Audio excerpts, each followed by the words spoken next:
നിങ്ങളോട് സംസാരിക്കാൻ ആഗ്രഹിക്കുന്ന വിഷയം, ഇപ്പോൾ ധാരാളം വിവാഹ ബന്ധങ്ങളിലൊക്കെ ഒരുപാട് വിള്ളലുകൾ വരികയും അവരുടെ ഇടയിലുള്ള വയലൻ്റ് ആയിട്ടുള്ള ബിഹേവിയേഴ്സ് കൂടി വരികയും പരസ്പരം ഉപദ്രവിക്കുകയും മാരകമായ മുറിവുകൾ ഉണ്ടാവുകയും കൊലപാതകങ്ങൾ സംഭവിക്കുകയും അതുപോലെ തന്നെ സൂയിസൈഡൽ ആയിട്ടുള്ള സിറ്റുവേഷൻസ് ഉണ്ടാവുകയും ചെയ്യുന്ന ധാരാളം സാഹചര്യങ്ങൾ നമ്മൾ അടുത്ത ചില നാളുകളായി കേട്ടുവരികയാണ്.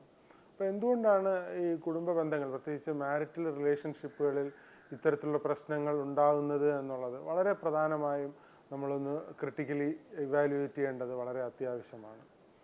അപ്പോൾ അതിന് ധാരാളം കാരണങ്ങളുണ്ടാവാം. അപ്പോൾ അതിനകത്ത് നമ്മൾ പ്രത്യേകിച്ച് ഫോക്കസ് ചെയ്യേണ്ട ഒന്ന് രണ്ട് കാര്യങ്ങൾ, അല്ലെങ്കിൽ നമ്മുടെ ഒരു post modern society narrative generate ചെയ്തിരിക്കുന്ന ഒന്ന് രണ്ട് കാര്യങ്ങൾ എന്ന് വെച്ചാൽ, ഇതിലെല്ലാം മെയിൽസാണ് കോമൺ ആയിട്ടുള്ളൊരു കൾപ്രിറ്റ്. അല്ലെങ്കിൽ മാരേജ് എന്ന് പറയുന്നത് ഒരു ഡിമോണിക് ആയിട്ടുള്ള ഒരു ഇൻസ്റ്റിറ്റ്യൂഷനായിട്ടാണ് ഇപ്പോൾ വിലയിരുത്തി വരുന്നത്. മെയിൽസും അതുപോലെ തന്നെ മാരേജും എന്ന് പറയുന്നത് ആണ് ഇതിൻ്റെ പ്രധാനപ്പെട്ട പ്രോബ്ലം. അതുകൊണ്ട് അതാണ് നമ്മൾ മാറ്റേണ്ടത് എന്നാണ് പോസ്റ്റ് മോഡേൺ ഡിസ്കഷൻസ് ഒക്കെ തന്നെ പോകുന്നത്.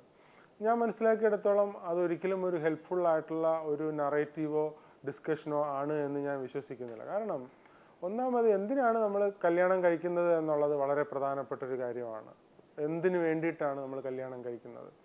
ഇപ്പോൾ അതിനകത്ത് ഒരു പ്രധാനപ്പെട്ട ഒരു കാര്യം, പർപ്പസ് ബിഹൈൻഡ് മാരേജ് എന്ന് പറയുന്നത്, നമുക്ക് ഒറ്റയ്ക്ക് ഈ ഭൂമിയിൽ ലൈഫ് കണ്ടക്ട് ചെയ്യുക എന്നുള്ളത് നിയർലി ഇമ്പോസിബിൾ ആണ്. വളരെ വളരെ ടഫാണ്. ടോട്ടലി ഇമ്പോസിബിൾ ആണെന്ന് ഞാൻ പറയില്ല, പക്ഷെ നിയർലി ഇമ്പോസിബിൾ ആണ്. കാരണം നമ്മൾ ലൈഫ് എന്ന് പറയുന്നത് എപ്പോഴും ഒരാളുടെ ഒരു കമ്പാനിയൻഷിപ്പ് വളരെ അത്യാവശ്യമാണ് നമുക്ക് മുന്നോട്ടേക്ക് കണ്ടക്ട് ചെയ്ത് പോകുന്നതിൽ. അതിൽ ഏറ്റവും ലീസ്റ്റ് കോൺഫ്ലിക്റ്റ് ഉള്ള ഒരു റിലേഷൻഷിപ്പാണ് ഒരു മെയിൽ ഫീമെയിൽ അല്ലെങ്കിൽ ഒരു ഹസ്ബൻഡ് വൈഫ് റിലേഷൻഷിപ്പ് എന്ന് പറയുന്നത്.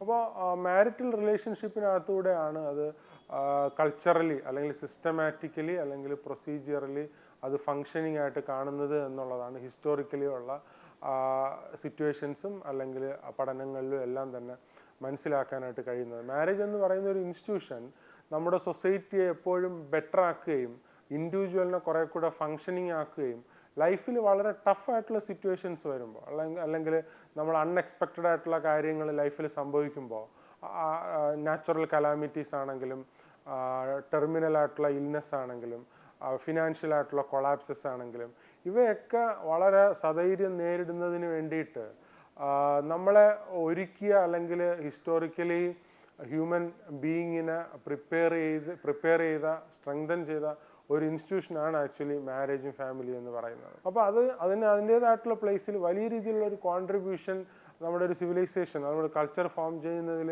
ഉണ്ടാക്കിയിട്ടുണ്ട് എന്നുള്ളൊരു വസ്തുതയാണ്. അപ്പോൾ അതുകൊണ്ട് ഒരു പോസ്റ്റ് മോഡേൺ ജനറേഷനിലേക്ക് വരുമ്പോൾ അല്ലെങ്കിൽ പോസ്റ്റ് മോഡേൺ തിങ്കിങ്ങിൽ ഇതൊന്നും ഒരു പ്രധാനപ്പെട്ട കാര്യമല്ല, നമ്മൾ സ്വന്തം കാര്യം മാത്രം നോക്കി മുന്നോട്ട് പോകണം എന്ന് പറയുന്നത് ഒരിക്കലും ഒരു വൈസ്ഫുൾ ആയിട്ടുള്ള ഒരു ഐഡിയ ആയിട്ട് എനിക്ക് തോന്നുന്നില്ല. രണ്ടാമത്തെ കാര്യം, മാരേജിൻ്റെ രണ്ടാമത്തെ പർപ്പസ് എന്ന് പറയുന്നത് ക്രിയേഷനാണ്. നമുക്കൊരു അടുത്ത ജനറേഷൻ വളരെ അത്യാവശ്യമാണ്.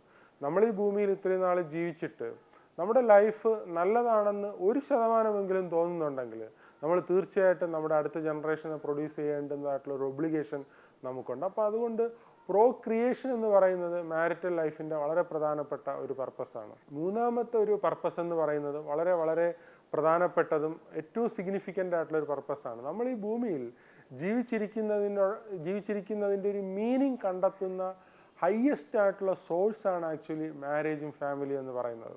നമ്മൾ ഈ ഭൂമിയിൽ ജീവിച്ചിരിക്കുന്നതിൻ്റെ ഒരു എക്സിസ്റ്റൻഷ്യൽ സിഗ്നിഫിക്കൻസ് കണ്ടെത്താൻ വേണ്ടിയിട്ട് പല സോഴ്സുകളുണ്ട്.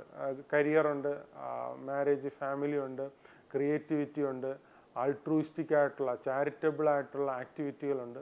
അപ്പോൾ ഇതിലെല്ലാത്തിനേക്കാളും internationally cross culturally Pew research പോലുള്ള വളരെ റിലയബിൾ ആയിട്ടുള്ള റിസർച്ച് ഇൻസ്റ്റിറ്റ്യൂട്ടുകളൊക്കെ കണ്ടെത്തിയിരിക്കുന്ന ഹയസ്റ്റ് സോഴ്സ് ഓഫ് മീനിങ് എന്ന് പറയുന്നത് മാരേജും ഫാമിലിയുമാണ്. അപ്പോൾ ഒരു വ്യക്തി ഈ ഭൂമിയിൽ ജീവിച്ചിരിക്കുന്നതിൻ്റെ ഏറ്റവും ഹയസ്റ്റ് ആയിട്ടുള്ള മീനിങ് കണ്ടെത്തുന്നതിന് വേണ്ടിയിട്ടുള്ള ഒരു സോഴ്സാണ് ആക്ച്വലി മാരിറ്റൽ റിലേഷൻഷിപ്പ് എന്ന് പറയുന്നത്. അപ്പോൾ അത് ഇല്ലാതെ നമ്മൾ ലൈഫ് അല്ലെങ്കിൽ അത് നെഗ്ലക്റ്റ് ചെയ്ത് നമ്മൾ മുന്നോട്ട് പോകുന്നത് നമ്മുടെ ലൈഫ് സിഗ്നിഫിക്കൻ്റ് ആക്കുന്നതിനുള്ള മേജർ ഷെയർ കോൺട്രിബ്യൂട്ട് ചെയ്യാനുള്ളൊരു എൻ്റർപ്രൈസസിനെ തള്ളിക്കളഞ്ഞിട്ടാണ് നമ്മൾ മുന്നോട്ട് പോകുന്നത്. അപ്പോൾ അതൊരിക്കലും ലൈഫ് നമ്മളെ ഹെൽപ്ഫുള്ളായിട്ട് ഗൈഡ് ചെയ്യില്ല എന്നുള്ള വസ്തുത എപ്പോഴും ഓർത്തിരിക്കുക. അപ്പോൾ മാരേജ് എന്ന് പറയുന്നത് ഇന്നത്തെ ഒരു പോസ്റ്റ് മോഡേൺ ജനറേഷൻ ചിന്തിക്കുന്നത് പോലെ ഒരു ഡീമോണിക് ആയിട്ടുള്ള എൻ്റർപ്രൈസസ് അല്ല എന്നുള്ള വസ്തുത നമ്മൾ മനസ്സിലാക്കേണ്ടത് വളരെ അത്യാവശ്യമാണ്. പിന്നെ മാരേജ് ചെയ്തു കഴിഞ്ഞാൽ ആ മാരിറ്റൽ റിലേഷൻഷിപ്പിനകത്ത് വേണ്ടുന്ന വളരെ പ്രധാനപ്പെട്ട ഒരു 2 കാര്യങ്ങളാണ്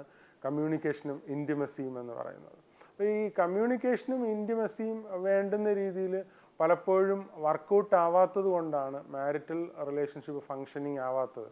എല്ലാ കാര്യങ്ങളും മനസ്സ് തുറന്ന് സംസാരിക്കുകയും ട്രാൻസ്പാരൻ്റ് ആയിട്ടുള്ള, ഓപ്പൺ ആയിട്ടുള്ള, ഓണസ്റ്റ് ആയിട്ടുള്ള ഒരു റിലേഷൻഷിപ്പ് ഉണ്ടാകാതെ വരുമ്പോഴാണ് പരസ്പരം ഒരു അകൽച്ച വരുന്നത്. പലപ്പോഴും മാരിറ്റൽ റിലേഷൻഷിപ്പിനിടയിൽ, ഹസ്ബൻഡ് വൈഫ് റിലേഷൻഷിപ്പിനിടയിൽ ഒരു അവേർഷൻ ഫീലിംഗ് വന്നു കഴിഞ്ഞാൽ പിന്നെ ഇവരെ ഒന്നിച്ചു കൊണ്ടുപോകുക എന്നുള്ളത് വളരെ വളരെ ടഫായിട്ടാണ് പലപ്പോഴും കണ്ടിരിക്കുന്നത്. അപ്പോൾ അതുകൊണ്ട് ഇൻറ്റിമസി എന്താണെന്ന് ചോദിച്ചാൽ എല്ലാ കാര്യങ്ങളും മനസ്സ് തുറന്ന് സംസാരിക്കുക, ഓപ്പൺ ആയിരിക്കുക, ട്രാൻസ്പാരൻ്റ് ആയിരിക്കുക, പരസ്പരം ഒന്നും മറച്ചു വെക്കാതെ ഇൻട്രാക്ട് ചെയ്യുക എന്നുള്ളതാണ്. പല പോസ്റ്റ് മോഡേൺ കപ്പിൾസിനിടയിലും അത് കാണുന്നില്ല എന്നുള്ളത് ഒരു റിയാലിറ്റിയാണ്. അവരുടേതായിട്ടുള്ളൊരു സ്പേസ് പലപ്പോഴും കണ്ടെത്തുന്നതിന് വേണ്ടിയിട്ട് അവർ പോകുന്നത് കൊണ്ട് തന്നെ ഒരു ബോണ്ടിങ് അല്ലെങ്കിൽ ഒരു റിയൽ ആയിട്ടുള്ള, ട്രൂത്ത്ഫുൾ ആയിട്ടുള്ള, ഓണസ്റ്റ് ആയിട്ടുള്ള ഒരു ബോണ്ടിങ് പല പോസ്റ്റ് മോഡേൺ കപ്പിൾസിനിടയിലും കാണുന്നില്ല എന്നുള്ളത് ഒരു പ്രധാനപ്പെട്ട ഒരു കാര്യമാണ്. അത് മാരിറ്റൽ ലൈഫിനെ സബ്സിക്വൻ്റ്ലി നശിപ്പിച്ച് കളയും എന്നുള്ളതൊരു വസ്തുതാപരമായിട്ടുള്ളൊരു കാര്യമാണ്. അല്ലെങ്കിൽ ഡിസ്ഫങ്ഷണലായിട്ട് മുന്നോട്ട് പോകേണ്ടി വരും എന്നുള്ളതൊരു വസ്തുതാപരമായിട്ടുള്ളൊരു കാര്യമാണ്. അപ്പോൾ മാരേജിനെയും ഫാമിലിയെയും കുറേ കൂടെ സീരിയസ് ആയിട്ടും ഓണസ്റ്റായിട്ടും റിയലിസ്റ്റിക് ആയിട്ടും കണ്ടാൽ മാത്രമേ നമ്മുടെ ഇൻഡിവിജ്വൽ ലൈഫും അതുപോലെ തന്നെ നമ്മുടെ സൊസൈറ്റിയും കുറേ കൂടെ ഹാർമോണിയസ് ആയിട്ടും ഫങ്ഷണലായിട്ടും നമുക്ക് ഈ ലോകത്ത് ജീവിക്കാൻ പറ്റുകയുള്ളൂ എന്നുള്ളതൊരു റിയാലിറ്റിയാണ്. അത് ഉൾക്കൊണ്ടുകൊണ്ട് നമ്മുടെ സൊസൈറ്റി കുറേ കൂടെ ഓറിയൻറ്റ് ചെയ്ത് വരികയാണെങ്കിൽ കുറേ കൂടെ ബെറ്റർ ആയിട്ടുള്ളൊരു ഫങ്ഷനിങ് ഉണ്ടാകുമെന്നാണ് ഞാൻ വിശ്വസിക്കുന്നത്. Thank you so much. All the best.